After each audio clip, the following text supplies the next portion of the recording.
ভারপ্রাপ্ত শিক্ষক জনাব আফাজউদ্দিন, তিনি বর্তমানে ভারতে অবস্থান করছে। তার সাথে একটু সাক্ষাৎকার করার জন্য আসলাম। তার অবস্থা কেমন, কি অবস্থায় আছে সেটাই তুলে ধরবো ইনশাল্লাহ। আসসালামু আলাইকুম। ওয়ালাইকুম আসসালাম। আপনার নামটা বলেন। মোহাম্মদ আফাজউদ্দিন, গ্রাম হুদাপাড়া। আপনি শিক্ষকতা প্রথম জীবন থেকে আপনি বলেন, প্রথম আপনি শিক্ষা প্রাইমারি কোথায় থেকে? প্রাইমারি শিবনগর। তারপরে কলেজ থেকে? কলেজ চুয়াডাঙ্গা। চাকরি জীবন কত সালে? চাকরি জীবন কত সালে মনে নেই। শেষ হয়েছে কত সালে? শেষ হয়েছে, রিটায়ার্ড হয়েছেন কতদিনে? রিটায়ার্ড হয়েছে মেলা দিন, খেয়াল নেই তাই না? আপনার যে স্মরণ নেই, যেহেতু আপনার অনেক কথা এখন স্মরণ না থাকারই কথা। তা আপনার যখন আপনি এই যে শিক্ষকতা শিখলেন তখন আপনার কেমন লাগলো, অনুভূতিটা কেমন?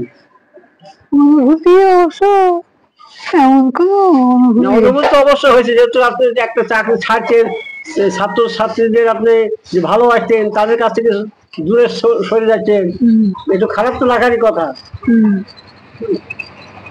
তারপরে আপনার বয়স কত হইলো? বয়স 55-56। তা হয় কি করি, বয়স তো 55-56 হয় কি, আমার হচ্ছে বয়স হচ্ছে 67-68 বছর। সেই হিসাবে আপনার বয়স প্রায় 100-এর কাছাকাছি চলে যাওয়ার কথা। হয়তো একটু আধটু এডুকেটিভ হতে পারে। যাই হোক, হয়তো আপনার সব কিছু স্মরণ নাই। তারপরেও আপনার ছেলে মেয়ে কয়জন? 4জন ছেলে আর 2জন মেয়ে। বিয়ে শাদী সব হয়ে গেছে না?